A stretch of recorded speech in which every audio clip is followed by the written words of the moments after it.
This is the last known picture of the Clouse family together. Dean, Tina, and baby Holly Marie. Holly spent her life wondering what happened to her mom and dad. And then one day, 2 detectives show up at her work and change her life forever. She had no idea she'd been missing for over 40 years. Thanks for watching True Crime Recaps. I'm Amy with all the crime in half the time. Stick with me to the end because you do not want to miss a twist in this incredible story. Let's recap.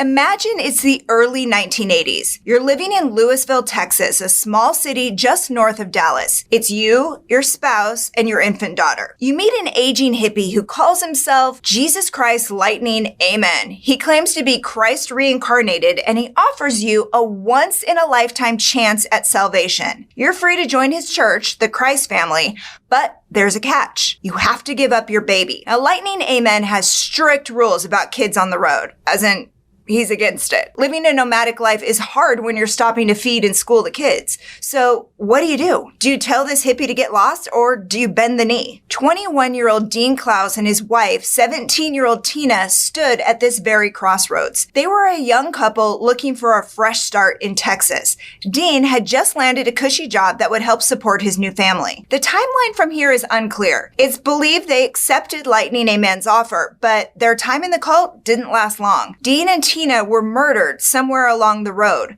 Their bodies wouldn't be discovered until 1981 on a farm outside of Houston. Their infant daughter, Holly, wound up 1,200 miles away in Yuma, Arizona. She'd lived the next 40 years as the adopted daughter of a local pastor. Meanwhile, Dean and Tina's families never got a solid answer. Strange women in white robes showed up to tell them Tina and Dean had joined their cult. They only answered to God now and would no longer have contact with their families. Now, this was a time when cults and religious fanatics were brainwashing young people across the country. Many parents lost contact with their kids, only to read about them when those mass suicides were in the headlines. Dean, Tina, and baby Holly's case sat ice cold for 4 decades. Then, modern genealogy tipped the first domino. So, how did one DNA sample crack a 40-year-old cold case in just a few days? Well, that story is more complicated than you might think, but it ends in June 2022 in a restaurant in Cushing, Oklahoma. Now, Cushing is a small city of about 8,000 people between Tulsa and Oklahoma City. It's home to Holly Marie Miller, a 42-year-old waitress and mother of 5. She's prepping for the lunch rush when 2 detectives walk through the door. They sit Holly down in a booth because they got some questions about a double homicide from 1980. But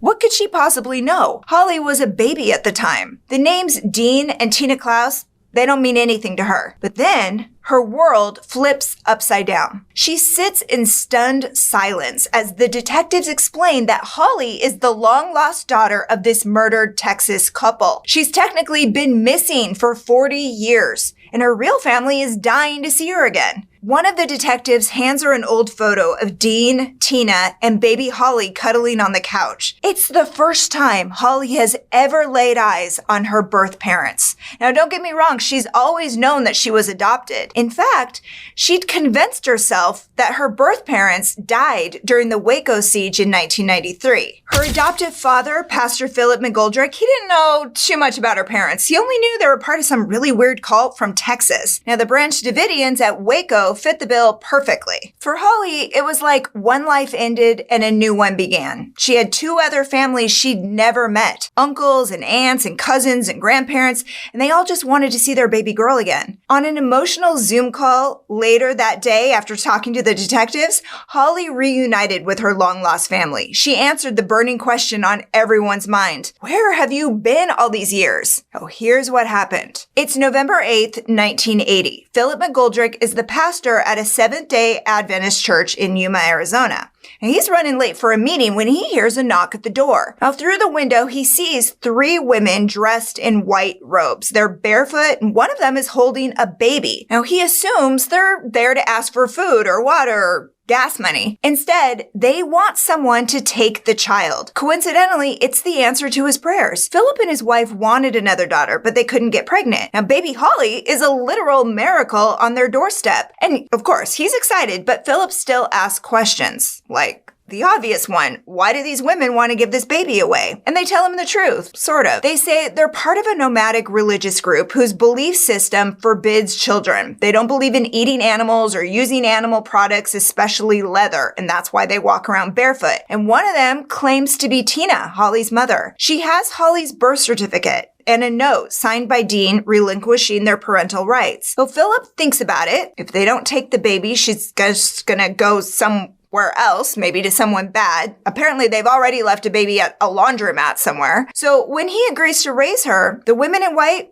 they're out of there. They leave as fast as they came. Are you allowed to just adopt a random baby someone hands you? Well, yeah, sorta. So Philip contacts a lawyer who posts ads in the paper about an abandoned baby. If no one comes forward to claim her within 6 months, they can move forward with the adoption process. 6 months later, baby Holly is officially their daughter. Meanwhile, 2,200 miles away in Daytona, Florida, Dean and Tina's families are worried sick. They haven't heard from them or seen baby Holly in months. Dean grew up in New Smyrna, a small beach town on the east coast of Florida. He's a bright kid and a hard worker who always saw the best in people. When his father died suddenly, he's the one who stepped in to be the family protector. Except Dean wasn't the best decision maker. He dabbled a little in drugs and he got wrapped up in a different cult in the mid-70s when he was a teenager. When he finally came home, he met and fell in love with 15-year-old Tina Lynn. They got married and right off the bat, Holly was born. Dean was a skilled carpenter. He told his family that his boss had a job for him in Houston. It paid well. Enough to take care of Tina and baby Holly. So his mother sold Dean her car and the young family headed west for Texas in 1980. They sent letters home to Florida, but just 3 weeks after they got there, the writing suddenly stopped. Letters to their last known address were returned. And months later, Dean's mother gets a call from a woman calling herself Sister Susan. She says they have Dean's car and they'll drive it back to her in Florida for $1,000. She's like, well,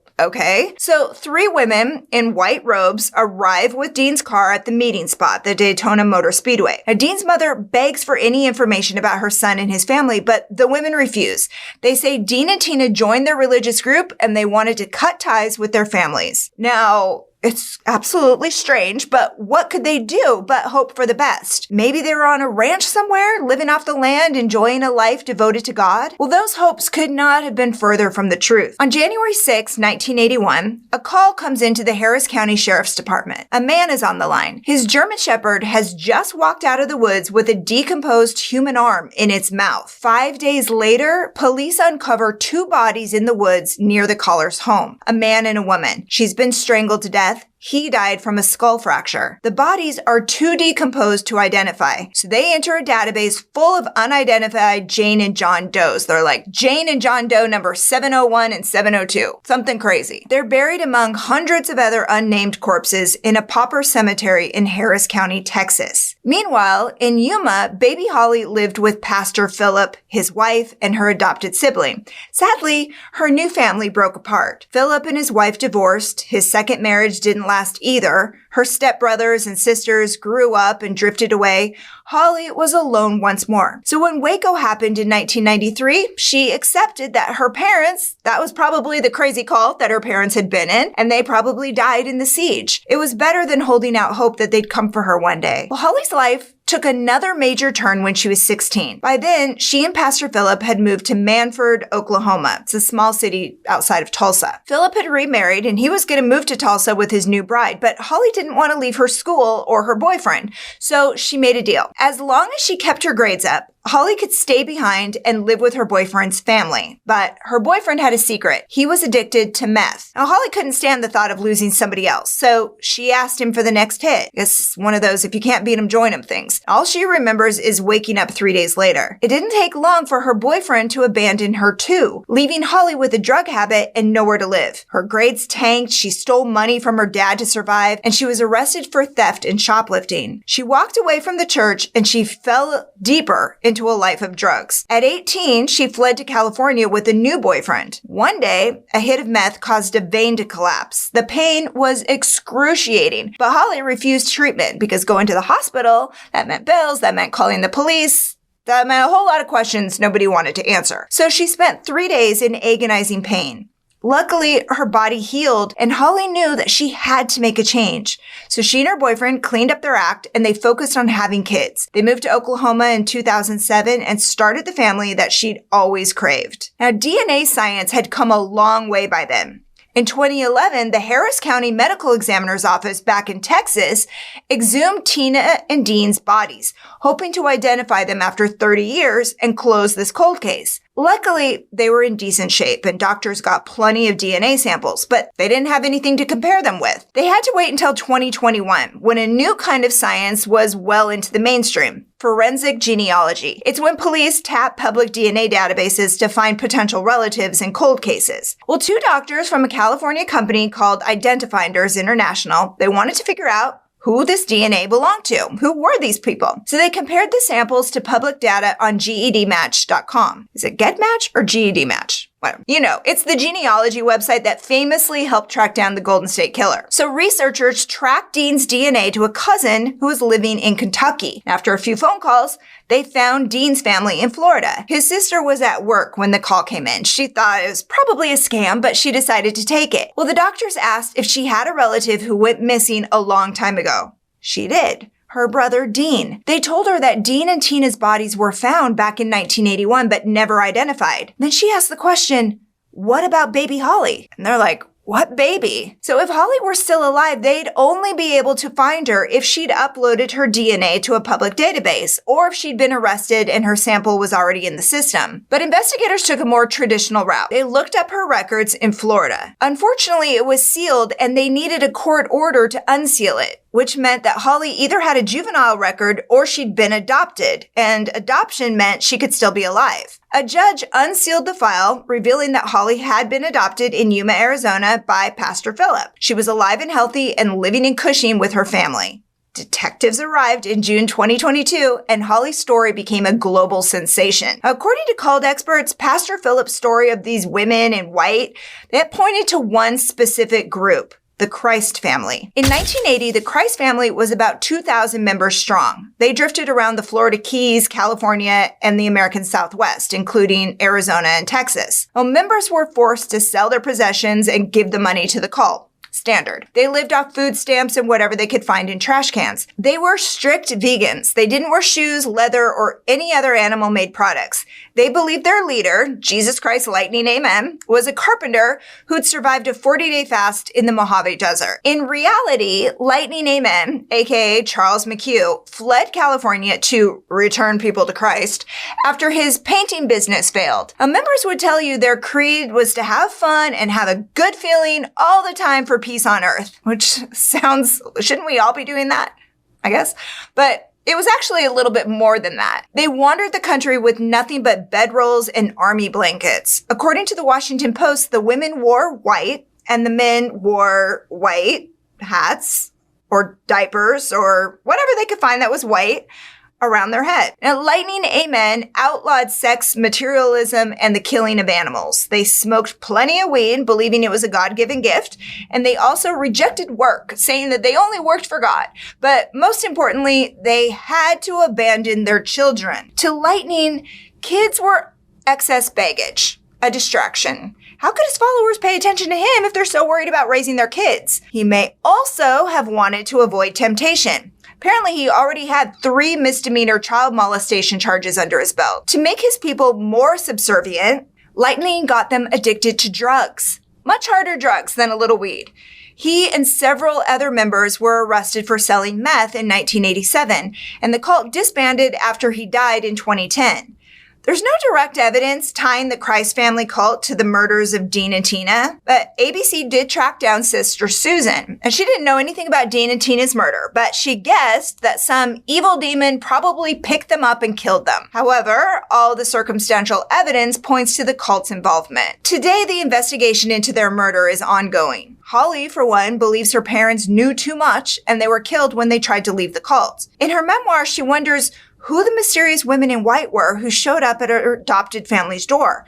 Now, the only name that gets tossed around is Rosemary Garcia. Investigators believe that Tina was alive when she gave Holly away, and Rosemary's the one that orchestrated the whole thing. While Rosemary is long dead, she had 3 teenage daughters named Jill, Joy, and Jan, also known as the 3 J's. They're likely still alive, and they may know something about the murders of Tina and Dean. As for Holly, she's thrilled to be reunited with her long-lost family. Today, she works with a nonprofit called Genealogy for Justice, which helps identify other nameless victims across the U.S. In April 2023, Holly finally visited the Pauper Cemetery where her parents are buried. It was the closest she'd been to her parents in 40 years. What a story, huh?